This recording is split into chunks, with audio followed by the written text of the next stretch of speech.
Good morning বন্ধুরা, আমার আনমনার আরও একটা ব্লগে সবাইকে স্বাগত জানাচ্ছি।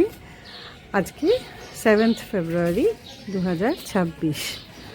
আমি আর বৌদি চলেছি বিষ্ণুপুর। আর আমি কোথাও যাচ্ছি আর আমার দর্শক বন্ধুদের নিয়ে যাব না, সেটা তো হয় না। তাই জন্য আজকে আবার একটা ব্লগ নিয়ে হাজির হচ্ছি। আশা করি সবাই ভালো আছেন, আমিও মোটামুটি ভালোই আছি। আর সঙ্গে রাখছি, একটু পরেই গাড়ি আসবে, আমি আর বৌদি রেডি হয়ে গেছি। আপাতত রাখছি।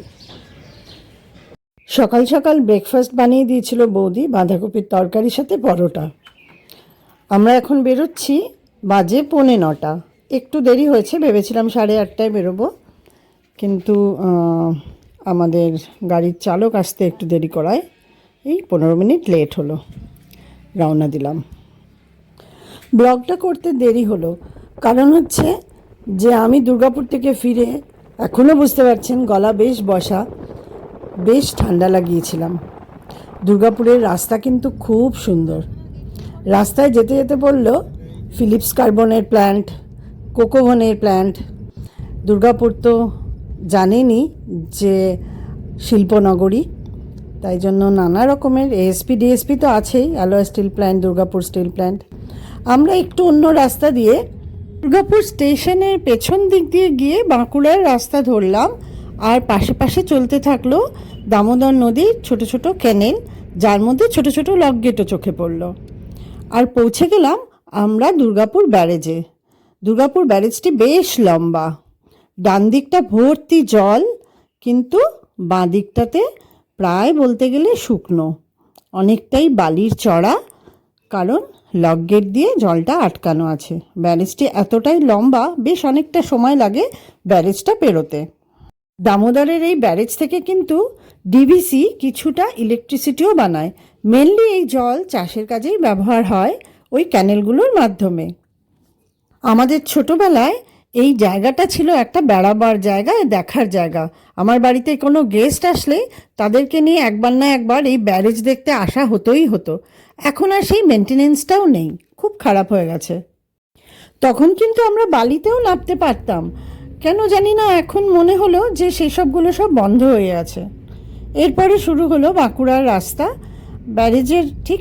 ব্যারেজটা ক্রস করার পরেই বাঁকুড়া জেলায় ঢুকে গেলাম আমরা। আর শালবন আর বেশ কিছুটা ঘন জঙ্গল এই রাস্তাতে পড়ে। রাস্তাটা কিন্তু কন্ডিশন খুব সুন্দর, তাই জন্য যেতে খুব আরাম লাগছিল। আর এখন একটু ঠান্ডা ঠান্ডা ওয়েদার তো রয়েইছে, বেশ ভালো লাগছিল এই লম্বা রাস্তাটা পেরোতে। বেলিয়াতোর মোড় থেকে আমরা বাঁ দিকে চলে গেলাম বিষ্ণুপুরের দিকে, আর ডান দিকে রাস্তাটা যাচ্ছে বাঁকুড়া শহরের দিকে। এই জায়গাটা বেশ জমজমাট এবং বেশ ভিড়ভাড়ও ছিল, একটুখানি আমরা জ্যামও পেয়েছিলাম। ডান দিকে পেরোলাম ছান্দার রেলওয়ে স্টেশন, তারপরে পড়ল সেই সুন্দর শাল বাগানের মধ্যে দিয়ে দারুণ রাস্তাটা, যেটা আমার ভীষণ পছন্দের, সেটা আগেও বলেছি। ডান দিক বাঁ দিকে যে কোনো দিকে তাকালেই অসম্ভব সুন্দর লাগছিল আশপাশে প্রাকৃতিক পরিবেশ। কোথাও কোথাও জল জমে পুকুরের মতো, অথচ কি সুন্দর। আর এই যে সুন্দর আলো ঝিকমিক করা শালবনের মাঝখান দিয়ে ছুটে চলা, মনে হচ্ছিল যেন অনন্তকাল ধরে এই রাস্তা দিয়ে যেতে পারি। এতই এতই সুন্দর ছিল সেই দৃশ্য, যা আপনাদের সাথে আমি শেয়ার করছি।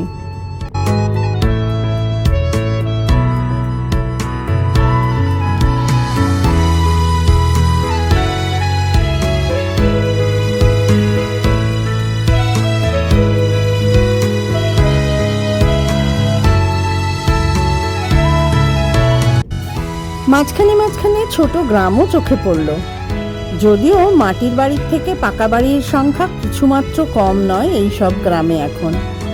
তবুও গ্রাম্য পরিবেশ তো ভীষণ সুন্দর লাগে, বেশ অনেকটা করেই বিস্তৃত এই গ্রামগুলো। একসময় চোখে পড়ল রাস্তার দুপাশে ডিম রাখার ট্রেগুলো তৈরি হচ্ছে, যেগুলো কাগজের মণ্ড দিয়ে তৈরি হয়, সেগুলো মাটিতে পেতে শুকানো হচ্ছে। তারপরে শুরু হলো ইউক্যালিপটাস গাছের জঙ্গল। এত সুন্দর লাগছিল দেখতে। জানেন তো, ইউক্যালিপটাসের তেল দিয়ে কিন্তু ওষুধ তৈরি হয় আর সুগন্ধি হিসেবেও ব্যবহার হয়। আর আশপাশের প্রকৃতিটা কত সুন্দর সেটা দেখতে থাকুন।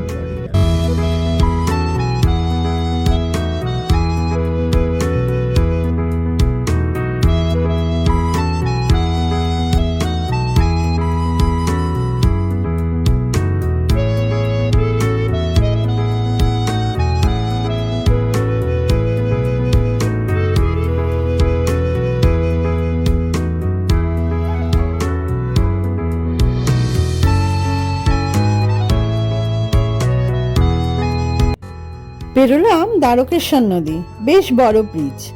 বর্ষাকালে এটা কিন্তু ভয়ানক রূপ ধারণ করে।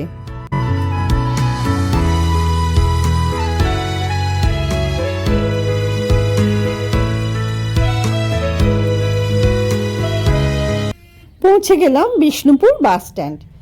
এখন মনে হচ্ছে যে হ্যাঁ, এই জায়গাটা বেশ চেনা চেনা লাগছে, যদিও আমি বহু বছর আগে এসেছিলাম। অনেক অলি গলি দিয়ে তারপরে এক জায়গায় এসে আমাদের গাড়ি পার্কিংয়ের জায়গাটা পাওয়া গেল। পাশেই একটা হোটেল ছিল যেখানে আমরা ওয়াশরুম ইউজ করলাম। তারপরে আমরা একটা টোটো নিয়ে বেরিয়ে গেলাম। প্রথমেই গেলাম রাসমঞ্চ। 1600 খ্রিস্টাব্দে মল্লরাজ বীর হাম্বির এটি নির্মাণ করেছিলেন। তখন নাকি রাস উৎসবের সময় বিষ্ণুপুরের বিভিন্ন মন্দিরে রাধাকৃষ্ণের বিগ্রহ এখানে এনে একসঙ্গে পুজো করা হতো। চতুর্দিকে খোলা খিলান আর পিরামিডের মতো উঁচু ছাদ এই রাসমঞ্চকে কতটা আকর্ষণীয় করেছে তা বলার অপেক্ষা রাখে না। অন্য সব মন্দির থেকে এটা আলাদা। এখানে টিকিট লাগলো 25 টাকা। এই 25 টাকা দিয়ে জানা গেল বাকি সব স্থাপত্যগুলিতেই প্রবেশ করা যাবে। চলো ভেতরে একটু ঢুকি।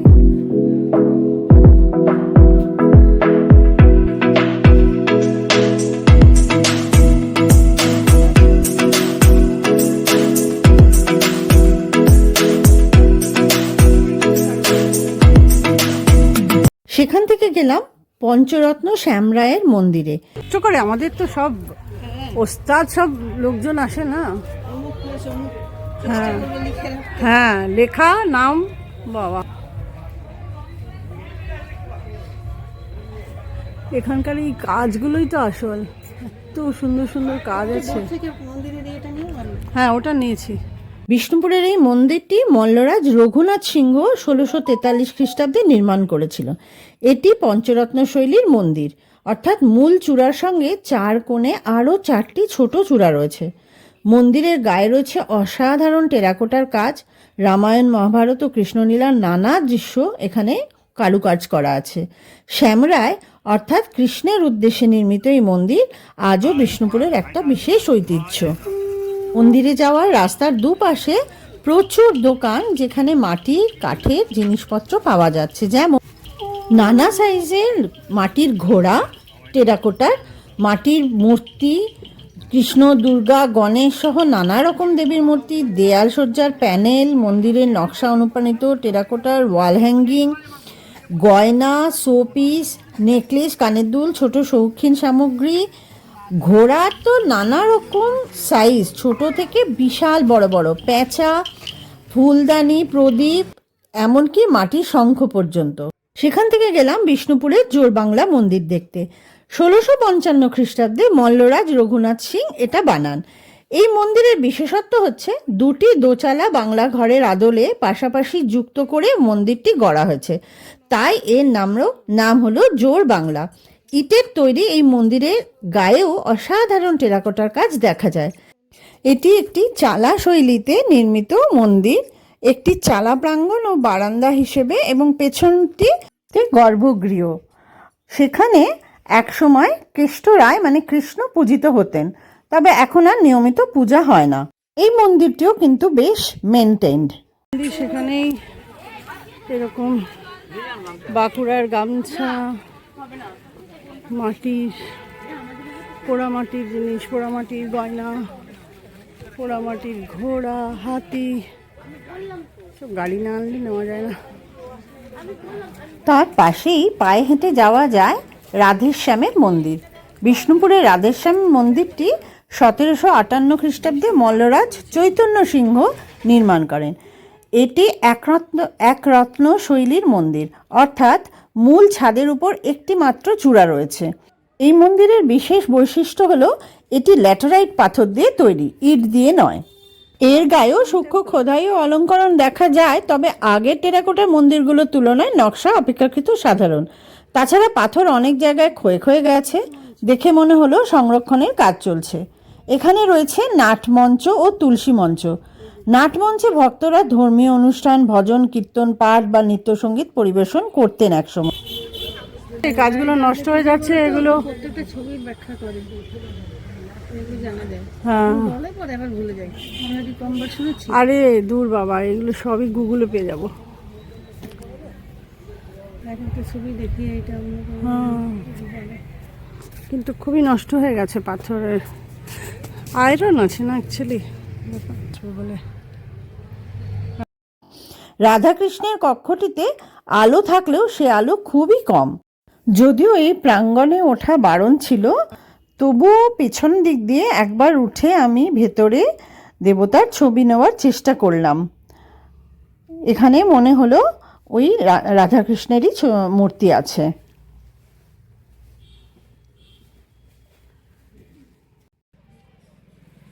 দেখে ভালো লাগলো যে সবকটা মন্দিরই কিন্তু বেশ ওয়েল মেনটেন্ড। ওই 25 টাকা দিয়ে যদি এই মেনটেনেন্সটা পাওয়া যায়, মন্দ কি। এরপরে গেলাম মৃন্ময়ী মায়ের মন্দিরে। বিষ্ণুপুরে মৃন্ময়ী মায়ের সম্পর্কে যা শোনা যায়, মল্লরাজদের আমলে প্রতিষ্ঠিত। এই মন্দিরে দেবী দুর্গার মৃন্ময়ী রূপ পূজিত হন। লোকবিশ্বাস অনুযায়ী মল্লরাজা জগৎমল্ল দেবীর স্বপ্নাদেশ পেয়ে এই মন্দির প্রতিষ্ঠা করেন, তাই মৃন্ময়ী মা ছিলেন মল্লরাজদের কুলদেবী। বিষ্ণুপুরের রাজপরিবারের সব ধর্মীয় আচার দুর্গাপূজা এই মন্দিরেই হয়। রাজবাড়ির পক্ষ থেকে পূজার আয়োজন, ব্যয়ভার, নিয়মকানুন ঠিক করা হয়। আজও সেই ঐতিহ্যের ধারাবাহিকতা চলে আসছে। জায়গাটা ভীষণ সুন্দর, ঠান্ডা, শান্ত আর অসম্ভব সুন্দর একটা গন্ধ আছে। এখানে দেবীর ছবি তোলা বারণ ছিল, তাই ভিতরে মূর্তির ছবি তুলতে পারলাম না। মন্দির প্রাঙ্গণেই ছিল ডোকরার একটা বেশ বড় দোকান।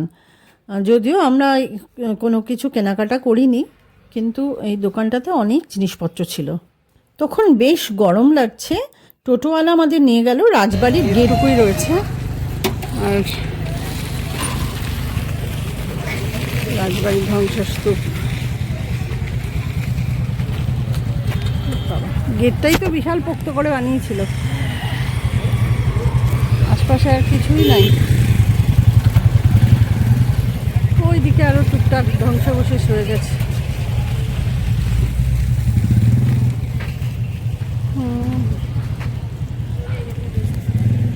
ফেরার পথে পড়লো মহারাজা বীর হাম্বির বাগান। যদিও আমরা সেখানে আর ঢুকিনি, আর আমাদের ভালো লাগছিল না, যথেষ্ট গরম লাগছিল। ঢুকলাম না। রাস্তায় আশেপাশে বেশ কিছু ধ্বংসাবশেষ পুরনো চোখে পড়ল, হয়তো রাজবাড়িরই অংশবিশেষ এগুলো। সেখান থেকে গেলাম আমাদের শেষ গন্তব্য, লাল বাঁধ দেখতে। কি সুন্দর একটা গন্ধ না? গন্ধটা কি ভালো না? মন্দিরের গন্ধ। এই মন্দিরগুলো তো সব নতুন। বাবা, ভিড়ে ঠিক ঠিক করছে, পরীক্ষার সব। আমার আসলে বহু বছর আগে দেখা, বৌদি বহুবার এসেছে বিষ্ণুপুর, আমার বিশেষ মনে নেই। টোটো চালক আমাদের জানালেন যে এই লেকটাকে নিয়ে একটা বেশ গল্প এখানে প্রচলিত আছে। শোনা যায় মল্লরাজদের আমলে এটা তৈরি, এবং লালবাই নামক এক নর্তকীকে এই বাঁধে ডুবিয়ে মারার কারণে এটার নাম লাল বাঁধ। এরপর টোটো ছেড়ে দিয়ে পার্কিংয়ের পাশেই দ্য ফুডিস্ট নেস্ট বলে একটি রেস্টুরেন্টে লাঞ্চ করতে ঢুকলাম। বেশ পরিষ্কার পরিচ্ছন্ন। আমি নিলাম ভেজ থালি, আর বৌদি সাথে মাছ নিলেন। থালিতে ছিল ডাল, বেগুন ভাজা, আলু পোস্ত, মিক্সড ভেজ, চাটনি, পাঁপড় ও মিষ্টি। প্রত্যেকটাই যথেষ্ট ভালো, সুস্বাদু। এরপর গেলাম শাড়ির দোকান কনিষ্কতে। বিষ্ণুপুর এসেছি অথচ সিল্কের শাড়ি কিনবো না, তাই কি হয়? যদিও মাথা খারাপ অবস্থা, আমি আর বৌদি মিলে দুজনেই শাড়ি কিনলাম কয়েকটা। এরপরে বাড়ি ফেরার পালা।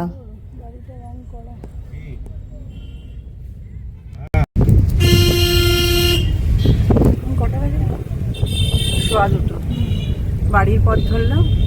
মোটামুটি আজকের ট্যুর কিনলাম, বাড়ি গেলাম। এবার একটু ঘুমাবো, ঘুম পাবে অবদান খেয়েছি যখন। হঠাৎ খেয়াল করলাম রাস্তার ডান দিকে একটু দূরে বেশ পাহাড় পাহাড় মতো, টিলার মতো।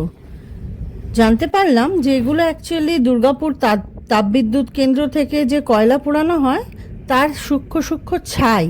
বছরের পর বছর এই ফ্লাই অ্যাশগুলো জমিয়ে পাহাড়ের মতো হয়। এগুলো দিয়ে পরে সিমেন্ট, ইট ও রাস্তা তৈরির কাজেও এগুলো ব্যবহার হয়। আবার সেই দুর্গাপুর ব্যারেজ, এইবারের ডান দিকটা ভালো করে দেখাবো বলে একটু ছবি তুলেছিলাম, যে ডান দিকে জল ভীষণই কম, শুধুই বালি। ঘরে ঢুকলাম, এখন বাজে 4:30। একদম ফার্স্ট ক্লাস হলো ঘোরাটা। খুব যে টায়ার্ড হয়েছি তা নয়, কিন্তু বেশ গরমই লেগেছে। যাই হোক, এখন ফ্রেশ হব, ফ্রেশ হয়ে তারপরে আসছি।